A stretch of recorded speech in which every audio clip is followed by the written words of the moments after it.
And once again, this is the Nifty Show that you have tuned into or otherwise selected for your ear holes or your eyeballs. I'm Joel Com. That is Riles. Hello, sir. How are you? I'm doing well. How are you? Fantastic and excited about today's show because as we talk about onboarding people to the Web3 world via NFTs, one of the key factors is going to be getting them where they live. And where do they live? Well, they live on their mobile devices, their iPhones, their Android devices. If we can get to mobile, then we can help onboard the masses. And that is one of the goals of today's guest and his project. His name is Omar Siqqidui. He's the CEO of Joyride Games, a cutting-edge Web3 gaming studio revolutionizing the mobile gaming experience with unique NFT integrations. And he's here right now to talk to us all about it. Omar, welcome to the Nifty Show, sir. Great to meet you. Great to be here also. Yeah, so I'm sure you would concur with my assertion that the key to onboarding the masses is getting them where they live, which is mobile. Absolutely. I mean, mobile gaming is the mainstream means by which people are engaging with entertainment experiences. And for us, obviously gaming has been the gateway to new ecosystems throughout the last 15 years. And if we want mass adoption of games that have NFTs and on-chain activity core to their mechanics, we have to be on mobile phones, and we have to figure out how to make that work on iOS, on Android, despite all the different challenges. Now, of course, in the course of onboarding users to using the technology that we're trying to give them the benefits of, they do still have to jump some hurdles, right? They still have to sort of learn to interact with the technology. And for a lot of people, that can be a turnoff. So what approach are you taking with Joyride to overcome that? Sure. So, a little bit of context. Our team has been building free-to-play games, starting off on Facebook Canvas, then iOS, and then Android since 2007. And so over the years, we've built casual, approachable, community-powered experiences that have entertained 500 million plus people, won sort of GDC Online Game of the Year awards, etc. And so our focus has always been on building scalable, approachable experiences. And so that's the ethos that we're bringing to blockchain-powered games as well. And what that means is that you can't hit people with all the barriers to engaging with the crypto features up front, right? Because that's also not how the average gamer or the average consumer is browsing the App Store trying to find things, right? They're trying to find great entertainment experiences that suck them in. And so what we're doing is building games that are attractive and desirable to play. And as users play them, we expose them to the features that are enabled by by the features we've built on chain, and onboard them to those experiences as a function of the overall game experience. So it's not about already being a crypto expert or a NFT expert and then coming in after you already know what you're doing. It's about enjoying a game, and then for the sake of experiencing more of the game, you learn about and start engaging with these additional features. And you're going after it with these, very mainstream type of games. I see solitaire, I see tennis. If we go to onjoyride.com, which is the website that those of you on video are looking at right here, you see Solitaire Blitz. That's right. You see Tennis Champs, Trick Shot Blitz. These are all, casual games that anybody can pick up quickly and easily. That's correct. So, we launched Solitaire Blitz back in July. We launched Trick Shot in August.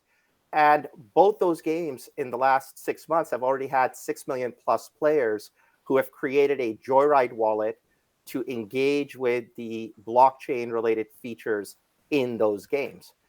And every single day we have, thousands of users that are playing on chain.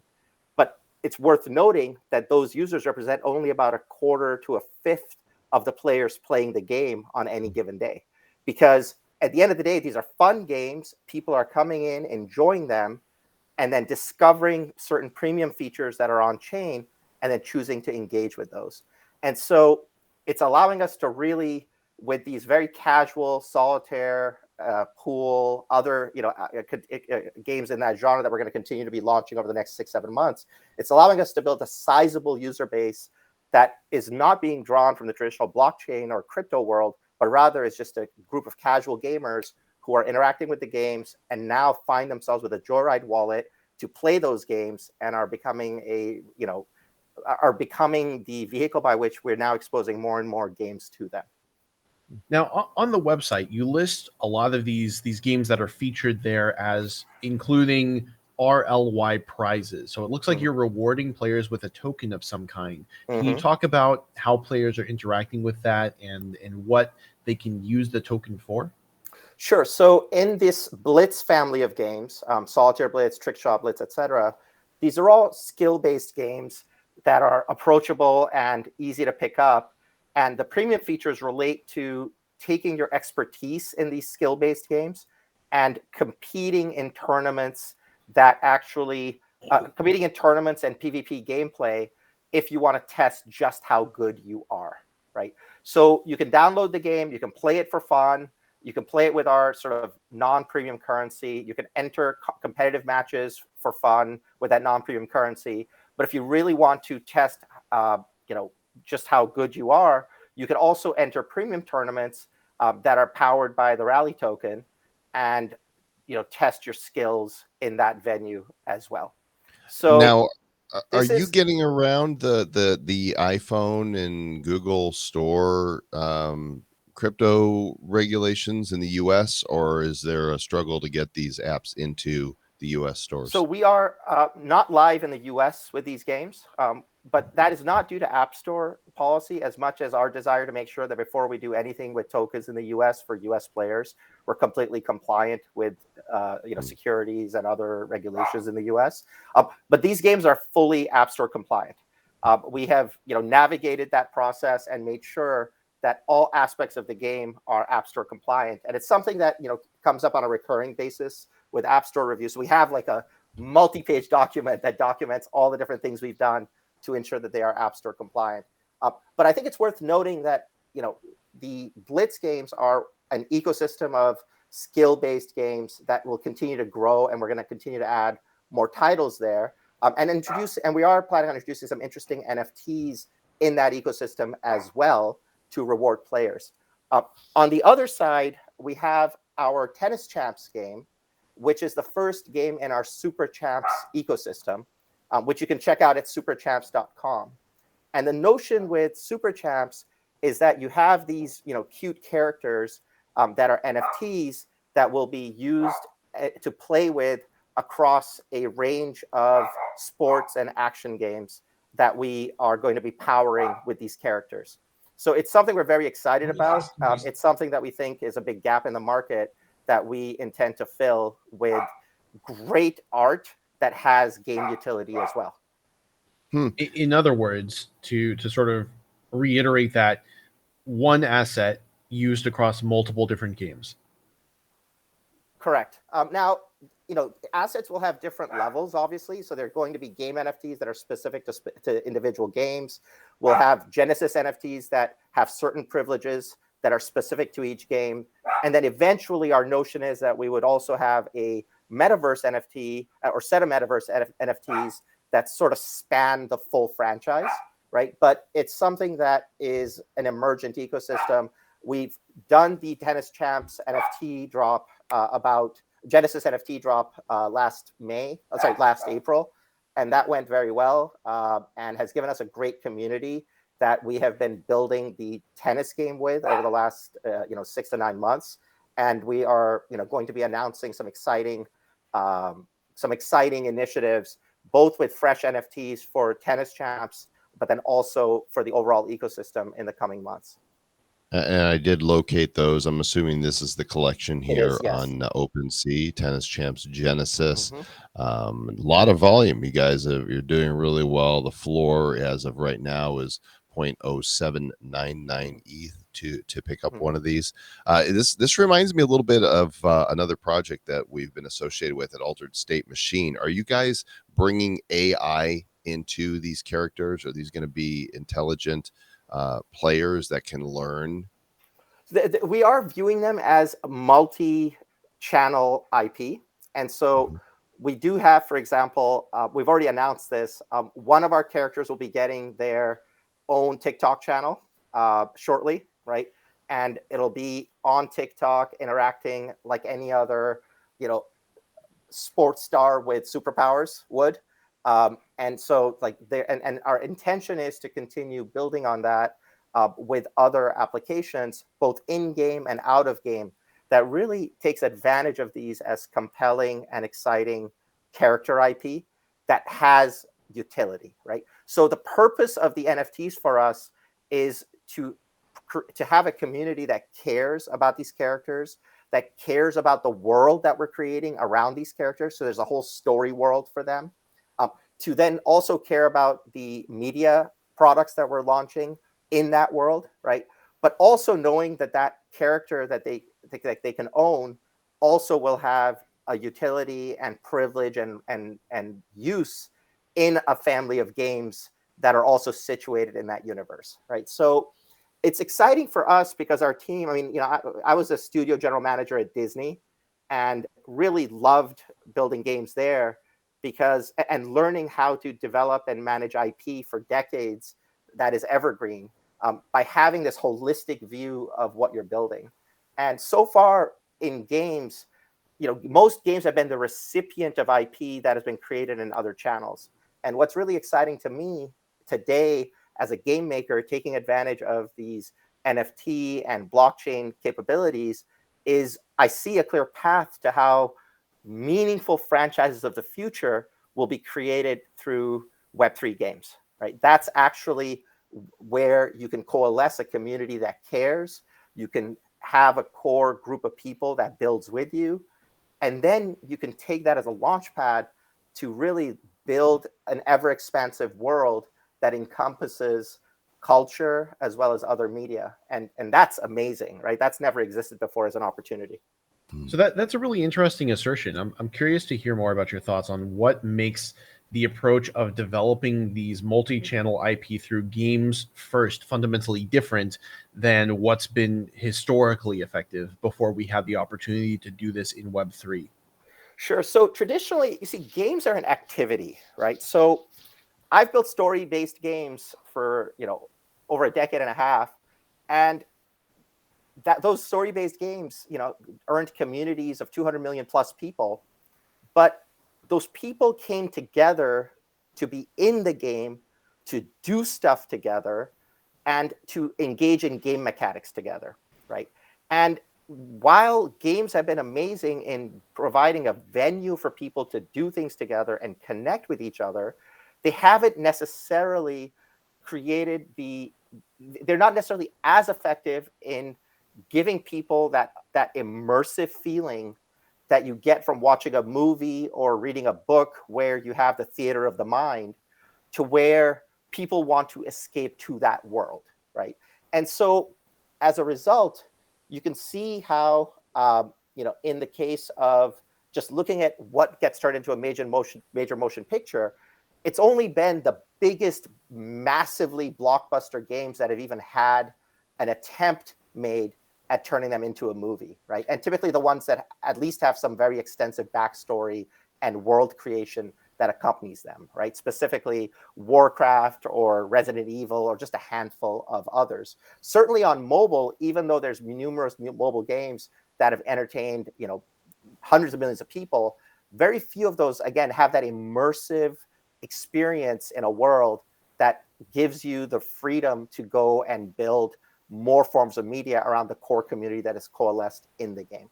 What's different with NFTs and Web3 capabilities now as we're building these games is that you have something that people care about that is being reflected in the game, right? So in a sense, if you are successfully creating a community that owns, a part of the world you're creating, you have a cadre of humans that has given meaning to that in itself, right? And yes, they then want to see it expressed in a game, and we're going to do that in a respectful way that ensures that the ethos of that community and the ethos of that IP that's being created with that community is reflected in the game. But you now have a situation where the game is being played, but the characters and the assets that are being used in the game have meaning that has been given to them by a core community that coalesced around the NFTs, right? And so the challenge for us is to keep growing that community from the Genesis community, where you have a core group of really committed people who care, to a more casual community of people who care because they've discovered it in, a YouTube video or on TikTok clips, or finally the final, circle would be having discovered it through the game and then wanting to know more about the characters that you're interacting with in the game. So going to the website and reading about it, but now also being able to own that character so that even if it's not in the game, you have something that is an artifact that you have a connection to that you want to see expressed in other forms of media as well. Right? So the fact that you can own something and it becomes a part of you and a part of your identity, you can take it with you and see it expressed in the world, that's very new and different than what we had before, where things were just living in the game and you played this little game and you had stuff there where you had the Sword of Avalon and it was awesome. But if you don't see the Sword of Avalon mattering in other contexts, like, why do you care? Right. So I think that it's that freedom that I think is engendering this opportunity. Well, and with over 3 million players, you're not just talking the talk, you're walking the walk. This is happening now, folks. This thing that we've talked about for years is happening. There's companies like Joyride that are onboarding people. You can go to onjoyride.com to learn more about this and check out superchamps.com. Omar, good job in bringing digital collectibles and gaming to the mainstream. We're excited to watch where this goes. Appreciate it. Thank you for the time today. That is some really fun stuff there, Mr. Riles. I'm really happy to see this. Yeah, there's a couple things I think to pull from this. One is that what he just laid down was an absolute gem. Okay, that was some transcendent industry insight that I think is really important for anybody who's listening to this to take away from the difference that facilitating a socially driven, ownership driven, participation driven environment can create, the opportunity that creates for IP. But also, can you feel that this active volcano is really beginning to bubble? Because while Omar and Joyride are awesome, and all of these other projects that we've been talking with are awesome, there is this collective movement that is taking place naturally through the market system, where this pressure is building and mainstream adoption is going to happen, and games are absolutely going to be one of the primary drivers in that. I love that independents are getting a foothold first. The large corporations, Blizzard, Activision, Epic, Steam, they're going to be slow to adopt this, but that's great. That plays to the advantage of independent developers that are going to come in and show the way, create a foothold. And actually, by the time these megacorps come around, they're going to have competition already embedded and waiting for them. And I find that exciting. I think some of that remains to be seen, because if I were one of those megacorps, I would have been quietly working on this for the past couple of years, right? I wouldn't have announced a damn thing to a damn soul. And, I think we could probably expect some major announcements to come out of at least one of those within the next couple of years. And it would be much larger than Ubisoft having dipped their toe into NFTs with Rabbids. But it's terribly exciting nonetheless. Which Rabbids was kind of a fail. Thanks, everybody, for tuning in. Full disclosure, this interview today was fully vetted before letting them on the show, but we were compensated for it. And the SEC regulations say we need to tell you that. But go do your own research. Don't ever make investment advice based on what you hear here. Go check out the show notes, check out the links, engage your own brain, engage with the community, join their Discord, talk with the people at Joyride, and find out for yourself more what it's all about. And if you are in a country where you can download the games, we recommend that you give them a try. And what else we got, Riles? Oh, we've got a message here that says that everybody needs to keep it nifty. Looking into the future, what do we see? It's lined with digital collectibles, we call them NFTs. Games, trading cards, digital art, and those crypto kitties. Joel and Riles are the hosts you'll know. Joel and Riles say this won't blow. They're locked and loaded, so ready, set, go. It's the Nifty, really kind of spiffy. The Nifty Show.